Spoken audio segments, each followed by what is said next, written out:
시그니의 서울의 크리스탈 샹들리에가 그 순간 산산조각이 났다. 날카로운 빛조각 하나하나가 내 눈을 사정없이 찔러 들어왔다. 그 눈부신 후광 아래 서연의 얼굴이 너무나 선명하면서도 동시에 너무나 희미했다. 그녀의 입술은 다른 남자의 입술에 닿아 있었다. 그 남자, 나는 그를 알고 있었다. 지훈. 그녀가 늘 선 그는 남사친이라고 말했던 남자. 내 목구멍에서 톱니바퀴가 마찰하는 듯한 소리가 삐걱이며 새어나왔다. 건조하고 날카로운 내 목소리 같지 않은 소리였다. 서연, 소위 말하는 여자들만의 모임이 이런 식이었나? 그 두 단어는 시그니엘의 따뜻한 공기를 가르며 총알처럼 날아갔고 얽혀있던 두 그림자를 정확히 명중시켰다. 서연의 몸이 움찔하며 굳어졌다. 마치 머리 위로 얼음을 한 양동이를 뒤집어 쓴 듯했다. 지훈의 밀천에는 그녀의 움직임에는 현장에서 딱 걸린 사람 특유의 도망갈 곳 없는 당황스러움이 묻어 있었다. 지훈은 그녀보다 훨씬 침착했다. 그는 천천히 고개를 들고 수미터 떨어진 거리에서 나를 평온하게 바라봤다. 그 눈빛에는 놀라움조차 거의 없었고 오만함에 가까운 우월감만이 서려 있었다. 그 순간 주변의 공기는 마치 응고된 듯했다.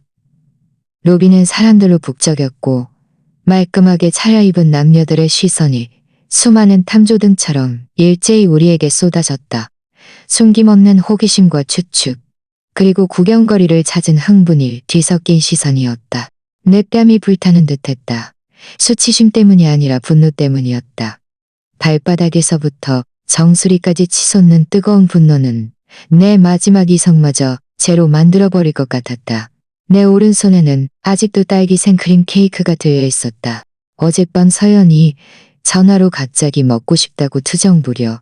내가 서울 시내 절반을 돌아서야 겨우 구해온 케이크였다. 케이크 상자의 단단하고 차가운 모서리가 지금 내 손바닥을 짓누르며 날카로운 통증을 안겨주었다. 민준, 당신이 여기 웬일이야? 서연이 마침내 목소리를 되찾았다.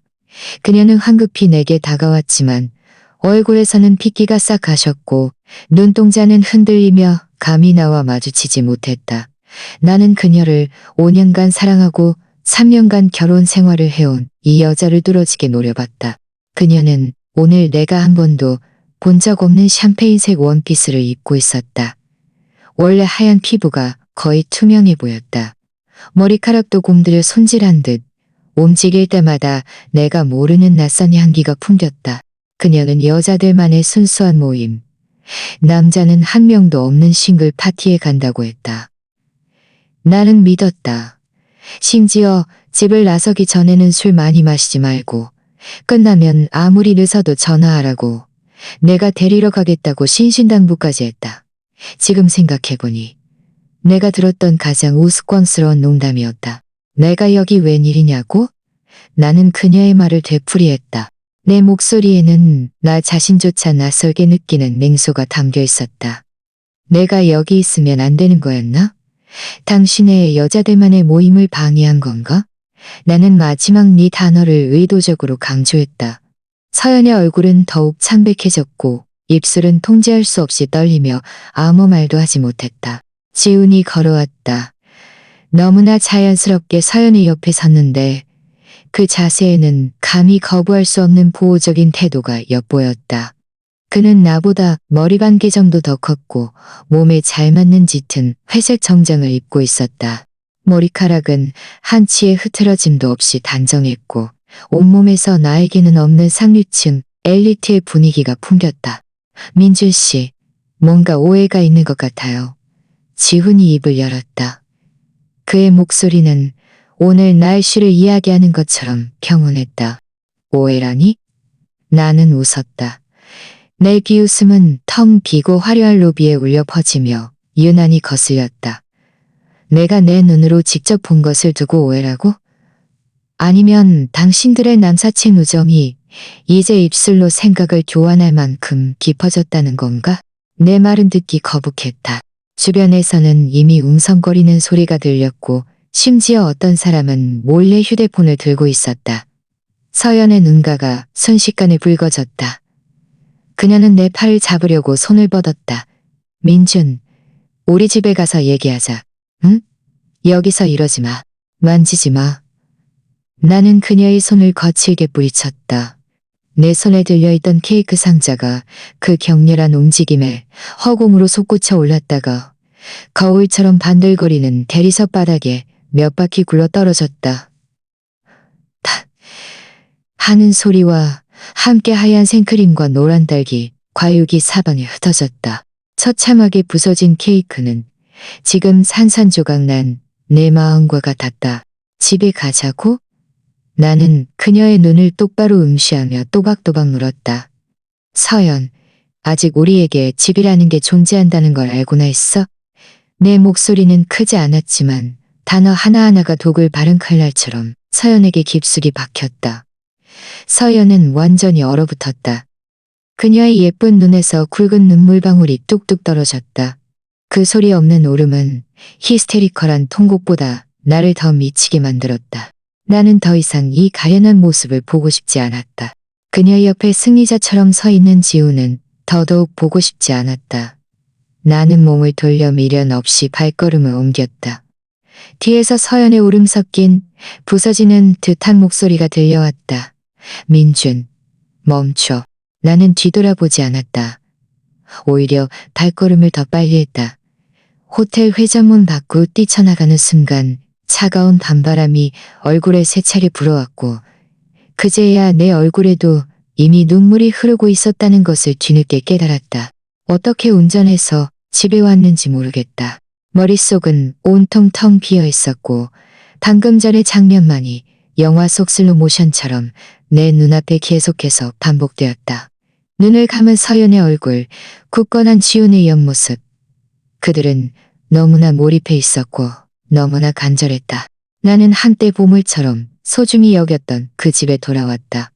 문을 열자 현관에는 아침에 내가 신고 나갔던 신발이 그대로 놓여 있었고 그 옆에는 서연의 은색 하이힐이 평소처럼 가지런히 놓여 있었다. 거실 탁자 위에는 우리의 결혼사진이 놓여 있었다. 사진 속 우리는 함께 환하게 웃고 있었고 모든 것이 평소와 같았다. 하지만 모든 것이 다시는 같지 않게 변해버렸다. 나는 무겁게 소파에 몸을 던졌다. 천장을 뚫어지게 바라보다 눈이 마르고 따끔거릴 때까지 그렇게 있었다. 그녀를 변호할 핑계를 찾아보려 했다. 어쩌면 술에 취했을지도 몰라. 어쩌면 지은이 먼저 그랬을지도 몰라. 어쩌면 그 어떤 변명도 나 자신조차 설득하지 못했다. 내가 본 장면은 너무나 선명했다. 서연은 조금도 저항하지 않았고 심지어 그녀의 몸은 알아차리기 힘든 미묘한 응답을 하고 있었다. 주머니 속 휴대폰이 미친 듯이 진동하기 시작했다. 보지 않아도 서연에게서 온 전화라는 것을 알 수 있었다. 나는 받지 않았다. 주머니 속에서 끈질기게 울리도록 내버려 두었다. 진동이 멈추고 다시 울리고 다시 멈추고 다시 울리기를 반복하다가 결국 배터리가 다 닳아서야 이 세상은 비로소 완전히 고요해졌다. 얼마나 시간이 흘렀을까. 문에서 딸깍 하는 작은 소리가 들렸다. 서연이 돌아온 것이었다. 그녀는 문 앞에 서서 어지러운 거실과 쉼없이 주저앉은 나를 바라봤다. 말로 표현할 수 없는 피로와 슬픔이 그녀의 얼굴에 가득했다. 민준. 그녀가 갈라진 목소리로 조심스럽게 입을 열었다. 나는 천천히 몸을 일으켜 그녀의 시선을 마주하며 그녀의 심판 아니 나의 심판을 기다렸다. 당신과 지우는 언제부터 시작된 관계야? 나는 그녀의 가련한 태도에 아랑곳하지 않고 가장 날카롭고 핵심적인 질문을 던졌다. 어두운 조명 속에서 나는 그녀의 표정을 제대로 볼 수 없었다. 그림자에 가려 희미하고 왠지 모르게 가냘파 보이는 윤곽만 보일 뿐이었다. 그녀는 즉시 대답하지 않고 다가와 거실 샹들리에 스위치를 눌렀다. 눈부신 빛에 나는 무의식적으로 눈을 감았다. 다시 적응했을 때 나는 그녀의 얼굴에 흐르는 눈물 자국과 붉게 부어오른 눈을 선명하게 볼 수 있었다. 그녀가 입고 있던 예쁜 샴페인색 원피스도 이리저리 뛰어다닌 탓에 주름이 잡혀 초라해 보였다. 우리는 당신이 생각하는 그런 사이가 아니야. 서연의 목소리는 아주 작았고 억누를 수 없는 떨림이 섞여 있었다. 내가 생각하는 그런 사이가 아니라고. 나는 엄청난 농담이라도 들은 듯 기가 막혀 웃음을 터뜨렸다. 그럼 어떤 사이인데? 서연, 날 바보로 알아? 아니면 장님으로 알아? 난 그 자리에 있었고 내 눈으로 직접 봤는데 아직도 어떻게 둘러댈 생각이야? 나는 참지 못하고 목소리를 높였다. 감정도 함께 격해졌다. 그와 나는 정말 아무것도 아니야.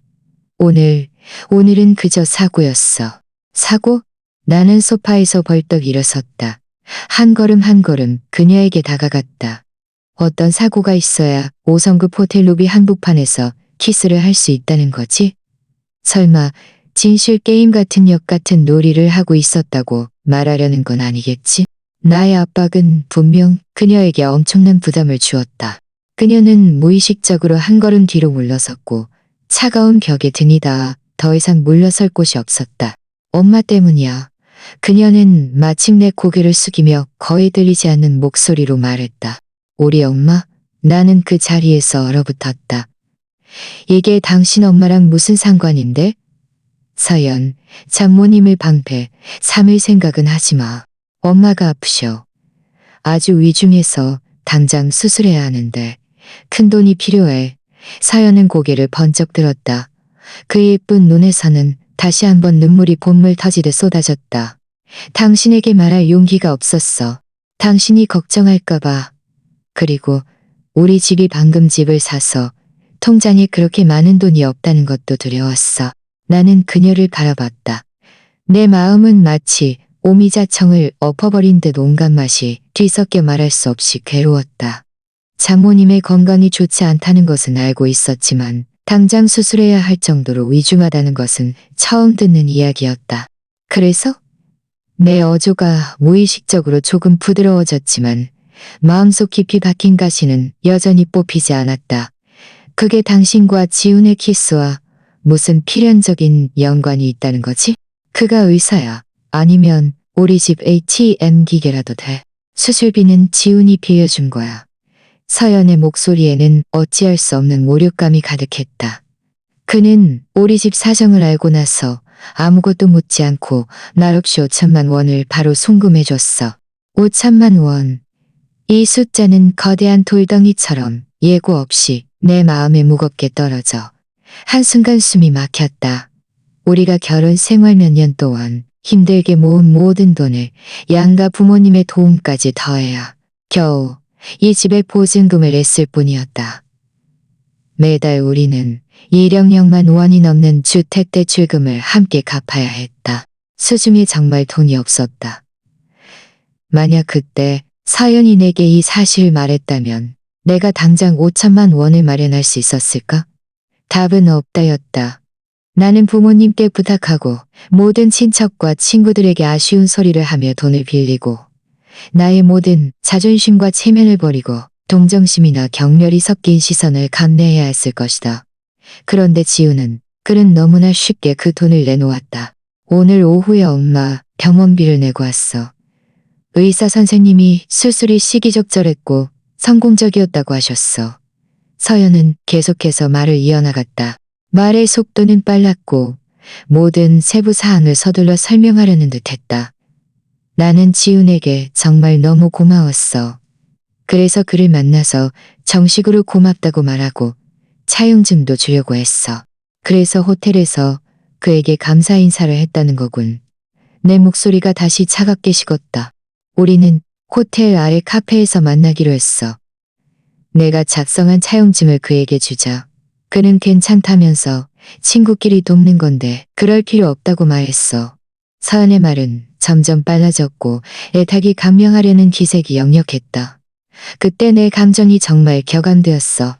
고마움에, 그리고 그에게 엄청난 신세를 졌다는 생각에, 그래서 순간적으로 정말 무슨 말을 해야 할지 몰라서 그냥 키스해버렸어. 나는 그녀가 차마 말하지 못하는 말을 정리해서 대신 말했다. 서연은 고통스럽게 눈을 감더니 아주 미미하게 고개를 끄덕였다. 민준, 정말 한 번뿐이었어. 그때 내 머릿속은 온통 텅 비어 있었어. 그저 그에게 너무 고마웠을 뿐이야. 그건 사랑이 아니야. 감사함의 표현이라고 이해해 줄 수 있을까?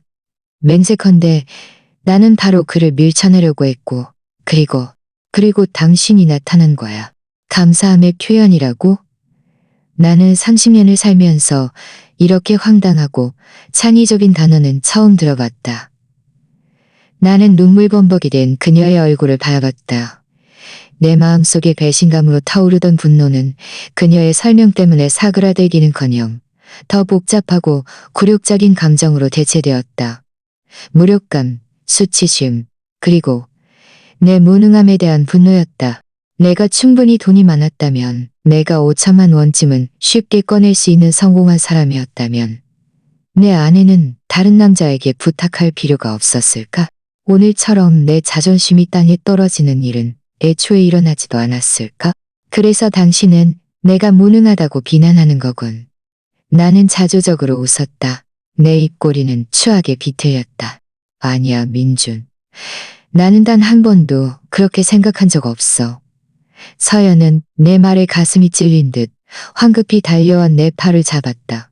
그저 당신에게 그렇게 큰 부담을 주고 싶지 않았을 뿐이야. 우리가 집을 샀고 당신이 이 가정을 위해 정말 힘들게 일하고 있다는 걸 알아. 엄마 일로 당신에게 또 다른 짐을 지우고 싶지 않았어.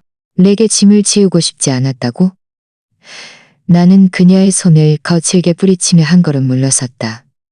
내 목소리에는 전혀 없는 실망감이 가득했다. 서연, 우리는 부부야.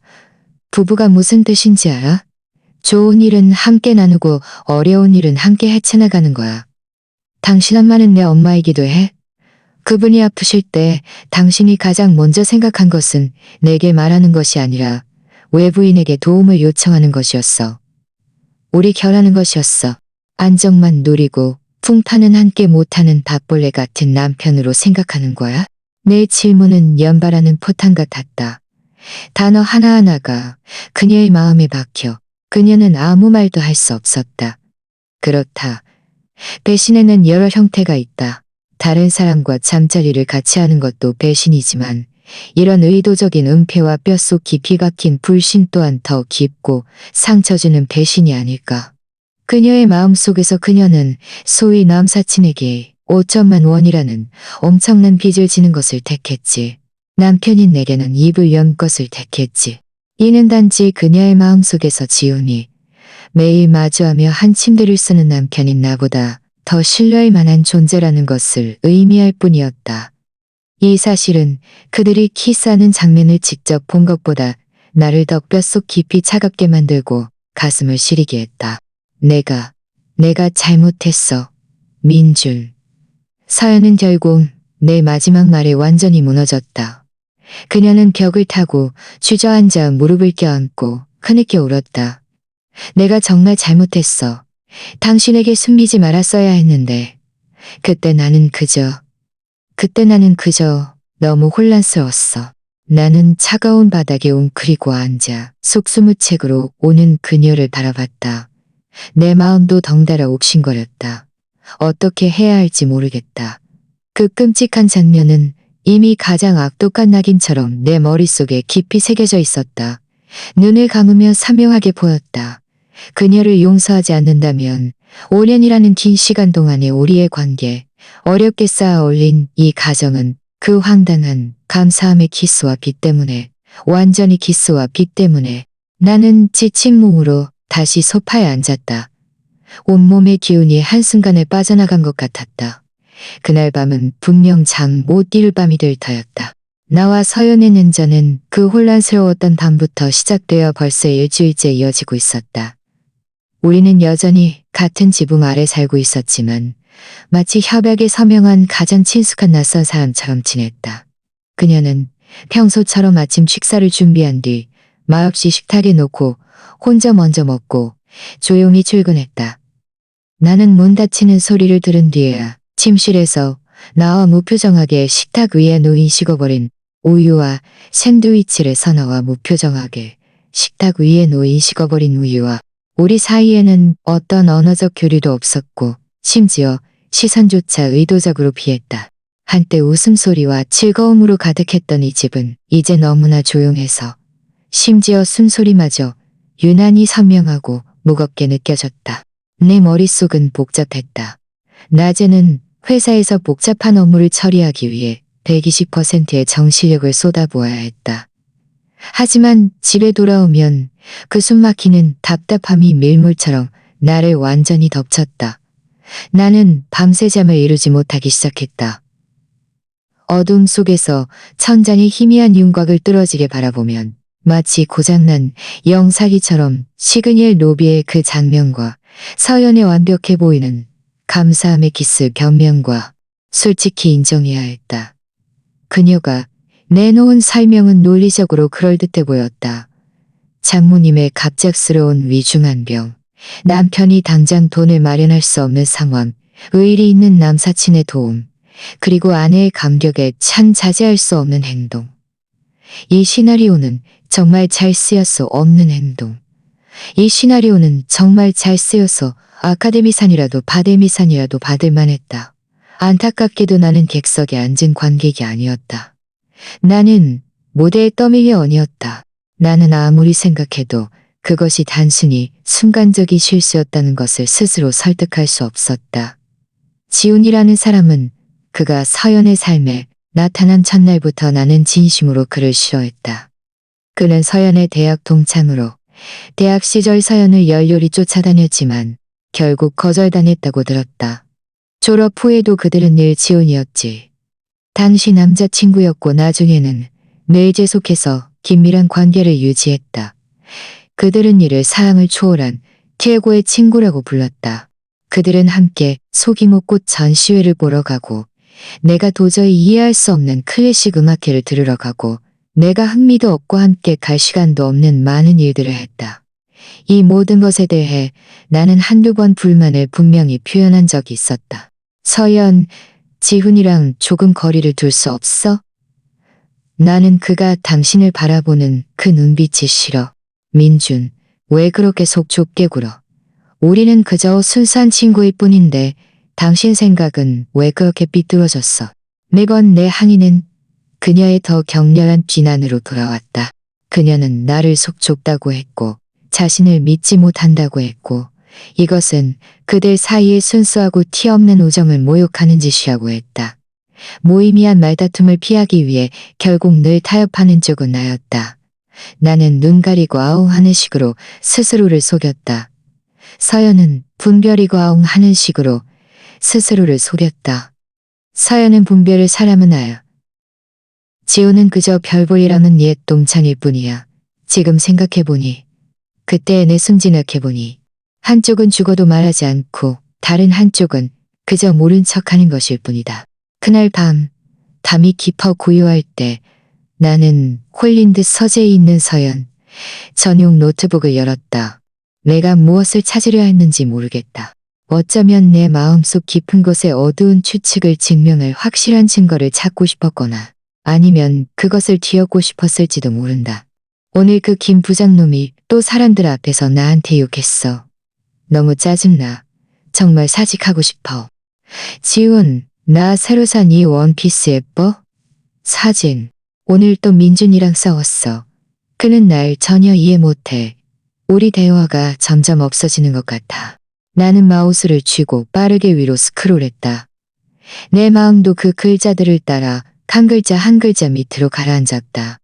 그들 둘의 채팅 기록에서 나 민주는 그저 차가운 보호, 감정 없고 고집 세고 재미없는 남편일 뿐이었다. 반면 지우는 늘 그녀를 가장 잘 이해하고 가장 지지하며 그녀에게 무형의 정서적 가치를 제공해주는 영혼의 동반자였다. 마침내 나는 돈을 빌리는 것에 대한 채팅 기록을 찾았다. 시간은 보름 전이었다. 서연 지훈, 너한테 돈 좀 빌릴 수 있을까? 무례한 부탁인 건 알아. 지훈 당연하지. 뭘 그렇게 격식 차려? 무슨 일 있어? 서연, 우리 엄마가 며칠 전에 검진해서 심장이 안 좋다고 나왔어. 의사 선생님이 바로 심장 오해 수술을 해야 한대. 비용은 대략 5천만 원 정도 필요할 것 같아.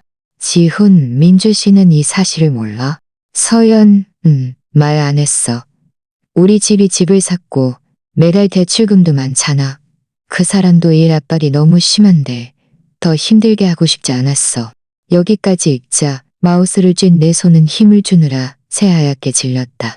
나를 힘들게 하고 싶지 않았다고? 지훈이 곧 답장을 보냈다. 지훈, 바보. 부부 사이에 힘든 게 어디 있어? 하지만 네가 나한테 부탁했으니 당연히 도와줄게. 네 은행 계좌 알려줘. 바로 송금해줄게. 서연, 고마워. 지훈. 정말 무슨 말을 해야 할지 모르겠어. 이 돈은 꼭 빨리 갚을게. 지훈, 뭘 갚아? 뭘 그렇게 격식 차려? 너만 잘 지내면 돼. 그 이후의 대화는 주로 그녀 어머니의 병세와 수술 계획에 대한 것이었다. 겉으로는 아주 정상적이고 순수해 보였다. 내가 사건 당일 오후, 즉 그들이 호텔에 가기 전 마지막 몇 개의 채팅 기록을 발견하기 전까지는 말이다. 서연, 지훈, 수술 잘 끝났어. 정말 너무 고마워. 직접 만나서 차용 좀 주려고. 지훈 안 줘도 된다고 했는데 하지만 네가 만나고 싶다면 당연히 응해야지. 늘 가던 그곳에서 보자. 늘 가던 그곳. 얼마나 애매하고 상상력을 자극하는 새 단어인가. 이른바 늘 가던 그곳이 호텔 아래 카페를 의미하는 것일까?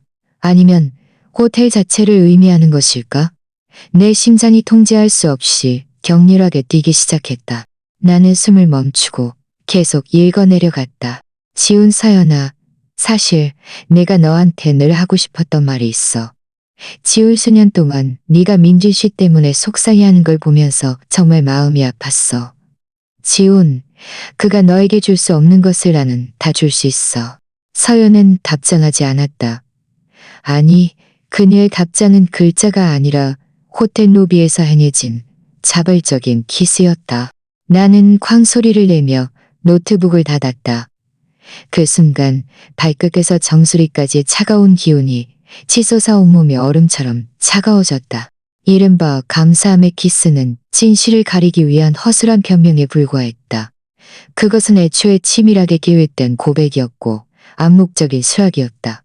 만약 내가 그날 우연히 나타나 그들의 다음 단계는 바로 위층으로 올라가 방을 잡는 것이었을까?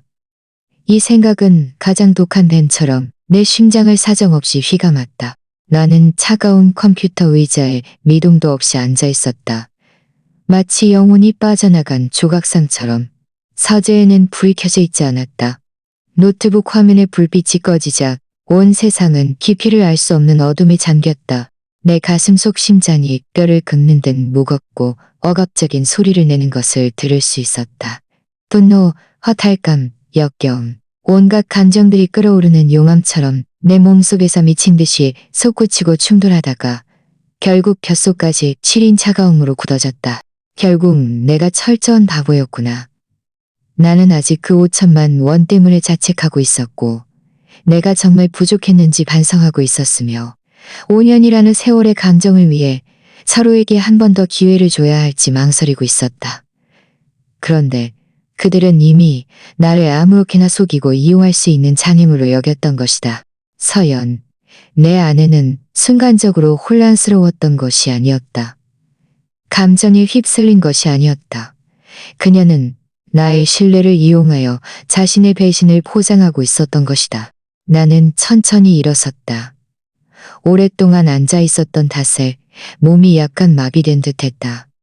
불을 켜지 않고 창밖으로 스며드는 희미한 달빛의 의지에 한 걸음 한 걸음 서재를 나왔다.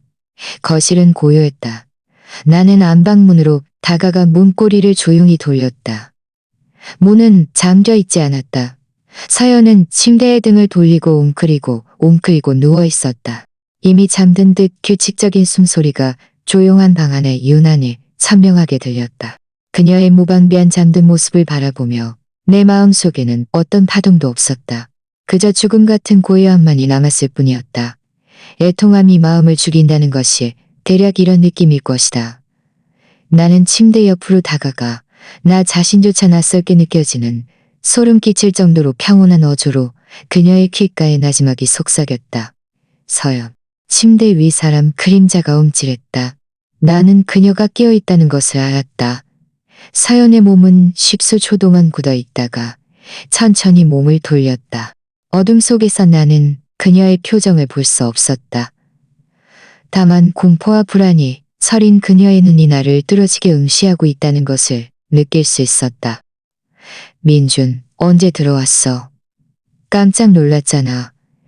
그녀의 목소리에는 잠에서 막 깬 듯한 갈라짐과 의도적으로 꾸며낸 침착함이 섞여 있었다. 나는 그녀의 질문에 대답하지 않고 그저 침대 옆에 꼿꼿이 서서 그녀의 희미한 윤곽에 시선을 고정했다. 마치 아무 상관없는 낯선 사람을 보듯이 창밖의 달빛이 정확히 그녀의 뺨을 스쳤다. 나는 그녀의 팽팽한 턱선과 흔들리는 눈을 어렴풋이 볼 수 있었다. 그녀는 내가 무언가를 발견할까봐 두려워하고 있었다. 당신 앉았잖아. 내 어조는 평온했고 질문이 아니라 진술이었다. 이 한마디는 실처럼 가늘게 이어져 있던 그녀의 침착함을 단번에 꿰뚫었다. 서연의 어깨가 움찔하며 움츠러들었고 손가락은 무의식적으로 이불을 꽉 움켜쥐었다. 이불감은 깊은 주름 몇 줄이 잡혔다. 나 방금 깼어. 그녀는 더듬거리며 변명했다. 목소리는 아주 작았다. 당신이 아직 안 자고 있어서 들어오길 기다리려고. 날 기다렸다고? 나는 비웃었다. 내 웃음소리는 고요한 침실에서 유난히 차갑게 울렸다. 또 나한테 감사함의 키스라는 거짓말을 지어낼 참이었나? 아니면 내가 먼저 당신을 용서해서 당신들이 계속 이렇게 애매한 관계를 이어갈 수 있도록 할 참이었나? 서연의 몸이 순식간에 굳어졌다. 숨소리마저 몇 초 동안 멈췄다. 한참이 지나서야 그녀는 벌떡 일어나 희미한 달빛의 의지에 내 손목을 잡았다. 목소리에는 당황스러움이 가득했다. 민준, 그게 무슨 말이야? 혹시 뭐 들었어? 나랑 지우는 정말 당신이 생각하는 그런 사이가 아니야. 그녀의 손은 차가웠고 약간 떨리고 있었다. 하지만 나는 조금도 마음 아프지 않았다. 그저 너무나 역겨울 뿐이었다. 나는 부드럽게 힘을 주어 내 손목을 빼냈고 한 걸음 뒤로 물러서서 둘 사이의 거리를 벌렸다. 마치 더러운 것을 피하듯이. 나 아무것도 듣지 않았어. 나는 천천히 입을 열었다. 단어 하나하나가 또렷하고 무거웠다. 나는 봤어. 당신과 지훈의 채팅 기록을 봤어. 그가 당신에게 그가 줄 수 없는 것을 나는 다 줄 수 있다고 말하는 것을 봤어. 당신들이 늘 가던 그곳에서 만나기로 약속한 것을 봤어. 당신의 이른바 감사함의 키스는 그저 그의 고백에 대한 응답에 불과했다는 것을 봤어. 마지막 말이 떨어지자 침실은 완전히 죽은 듯 고요해졌다. 나는 서연의 거친 숨소리와 억누르지 못하는 흐느낌을 들을 수 있었다. 그녀는 더 이상 변명하지 않았다. 왜냐하면 모든 변명이 내가 찢어버린 천조각처럼 허술없다는 것을 알고 있었기 때문이다. 한참이 지나서야 서연이 입을 열었다. 목소리에는 절망감이 가득했다. 민준, 내가 잘못했어. 정말 잘못했어. 지훈은 나를 오랫동안 쫓아다녔어. 나는 늘 그를 거절했어. 하지만 이번에 엄마가 아프셨을 때 그가 그렇게 큰 도움을 줬어. 나는 순간적으로 혼란스러웠어. 순간적으로 혼란스러웠다고. 나는 그녀의 말을 가로막았다. 내 어조에는 짙은 비웃음이 담겨 있었다. 보름 동안의 은폐, 수많은 밤샘 채팅. 나를 외부인처럼 경계하고 그를 영혼의 동반자처럼 의지했으면서 이걸 순간적으로 혼란스러웠다고? 서연, 당신이 가장 잘못한 건 그게 아니야. 당신은 처음부터 나를 함께 어려움을 헤쳐나갈 수 있는 부부로 생각하지 않았던 거야. 나는 옷장으로 걸어가 불을 켰다. 눈부신 불빛이 침실 전체를 비췄고 눈물 범벅이 되어 처참하게 일그러진 서연의 얼굴도 비췄다. 그녀의 눈은 토끼처럼 붉게 부어 있었고 얼굴에는 마르지 않은 눈물 자국이 남아 있었다. 익숙한 잠옷을 입고 있는 그녀의 모습이 너무나 낯설게 느껴졌다. 엄마가 아프신 걸 당신에게 말하지 않은 건 당신에게 부담을 줄까봐, 그리고 우리의 안정된 삶이 또 흔들릴까봐 두려웠기 때문이야. 서연은 울면서 애타게 설명했다. 지훈이랑 채팅한 건 그가 나를 이해해줬기 때문이야. 내가 이런 일들을 당신에게 말하면 당신은 그저 너무 많이 생각하지 마. 열심히 일해 라고만 말할 뿐이잖아. 하지만 그는 나와 함께 있어주고 나를 위로해줬어. 그래서 그게 당신이 나를 배신한 이유가 되는군. 나는 옆에 있던 여행 가방을 들고 천천히 열었다. 내가 좋은 말을 못해주고 정서적 가치를 제공하지 못해서 당신에게 버림받아 마땅하다는 거군. 서연, 우리가 결혼한 지 3년이야. 나는 매일 일찍 나가서 밤늦게까지 열심히 일했고 대출금도 갚고 당신에게 좋은 삶을 살게 해주려고 노력했어. 이게 당신 눈에는 그렇게 하찮은 일이었나? 서연은 침대에서 벌떡 뛰어내려와 내 허리를 껴안고 내 등에 얼굴을 묻었다. 울음 섞인 목소리로 애원했다. 아니야, 민준. 나는 단 한 번도 당신을 하찮게 생각한 적 없어. 나는 그저 순간적인 감정이 휩쓸렸을 뿐이야.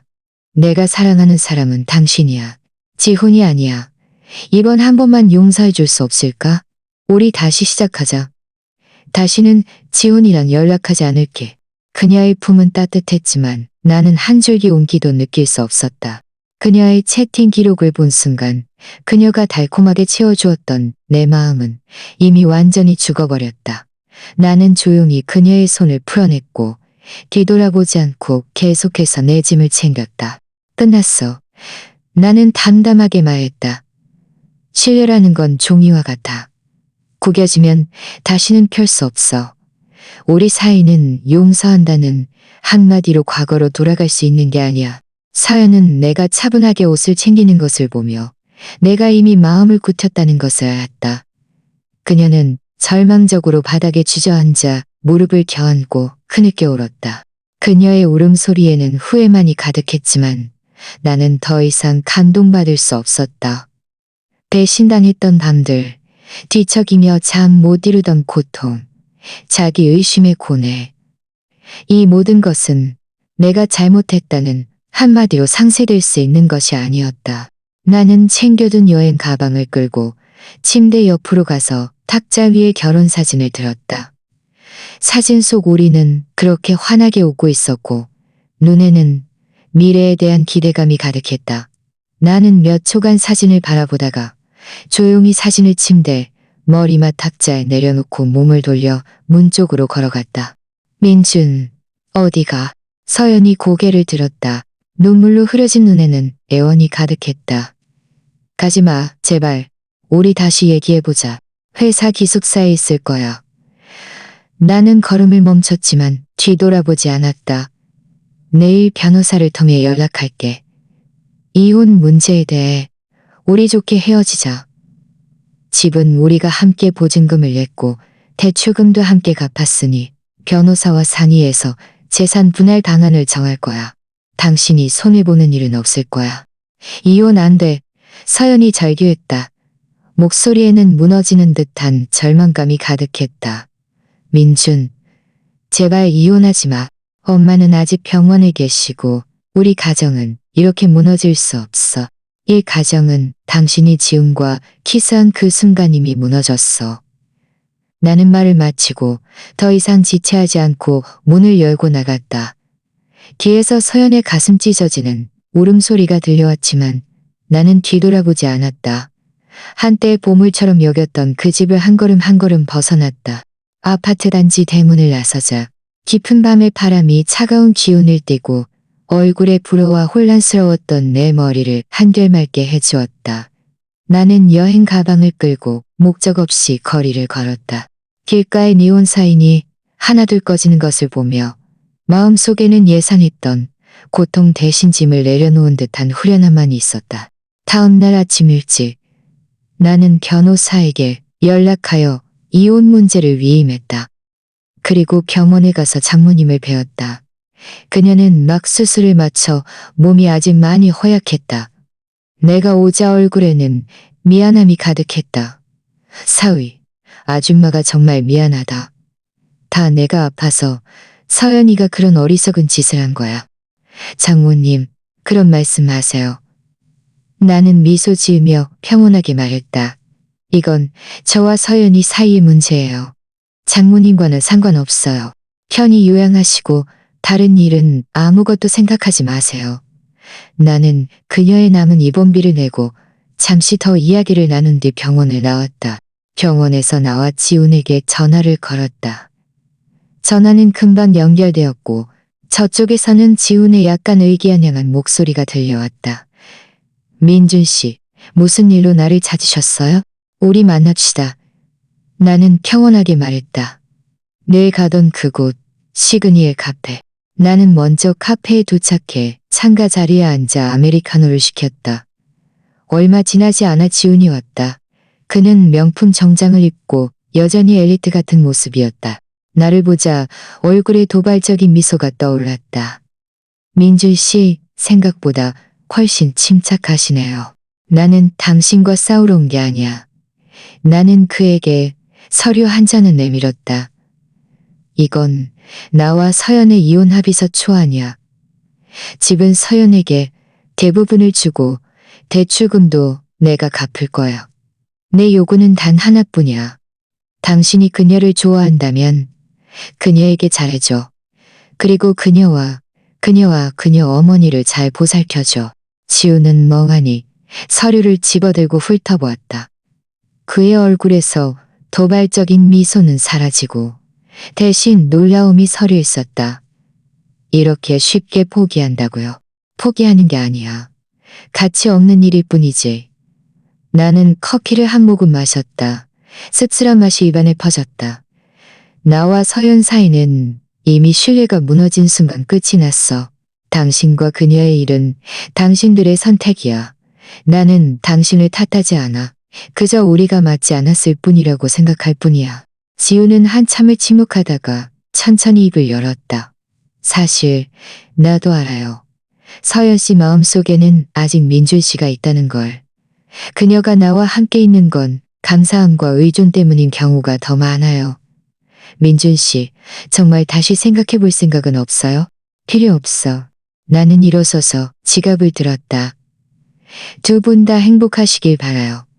말을 마치고 나는 뒤돌아보지 않고 카페를 나섰다. 이혼 절차는 순조롭게 진행되었다. 서연은 내내 울었지만 더 이상 나를 붙잡지 않았다. 우리는 재산을 분할했고 나는 추억으로 가득했던 그 집을 떠나 작은 아파트를 빌려 새로운 삶을 시작했다.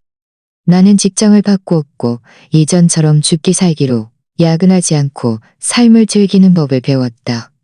매일 퇴근 후에는 마트에 가서 장을 보고 스스로 요리했고 주말에는 헬스장에서 운동하거나 도서관에 가서 책을 읽었다. 삶은 평범했지만 유난히 안정적이었다. 가끔 친구들로부터 사연의 소식을 들었다. 그녀가 지훈과 함께 있지만 자주 사소한 일로 다툰다고 했다. 지훈은 자신이 약속했던 것처럼 그녀와 그녀 어머니를 잘 보살피지 않았고 오히려 그녀의 의존성에 실증을 느낀다고 했다. 그녀가 우리가 예전에 자주 가던 곳에 혼자 갈 소식도 들었다. 그녀가 우리가 예전에 자주 가던 곳에 혼자 가서 몰래 온다는 소식도 들었다. 나는 동정심도 고소한 감정도 느끼지 않았다. 지우는 승리자가 되는 것을 택했지만 소중히 여기는 것을 잊었다. 그리고 나는 놓아주는 것을 선택했고 나 자신을 되찾았다. 어느 주말 오후 나는 공원을 산책하고 있었다. 햇살이 몸에 쏟아져 따뜻하고 편안했다. 멀리서 서연이 보였다. 그녀는 혼자 벤치에 앉아 먼 곳을 바라보고 있었다. 표정은 쓸쓸했다. 그녀도 나를 봤다. 그녀의 눈빛에는 놀라움과 약간의 당혹감이 스쳤다. 우리는 아무 말도 하지 않고 그저 약간의 거리를 두고 조용히 서 있었다. 잠시 후 나는 그녀에게 고개를 끄덕이고 몸을 돌려 떠났다. 바람이 나뭇잎을 스치며 싸 하는 소리를 냈다. 나는 안다. 사라진 시간들, 상처받았던 기억들. 그 모든 것은 이미 과거가 되었다. 나는 더 이상 원망하지 않고 더 이상 미련을 두지 않는다. 그저 지금의 하루하루를 잘 살고 싶을 뿐이다. 결국 잘못된 사람과 헤어져야만 올바른 삶을 만날 수 있다는 것을 깨달았다.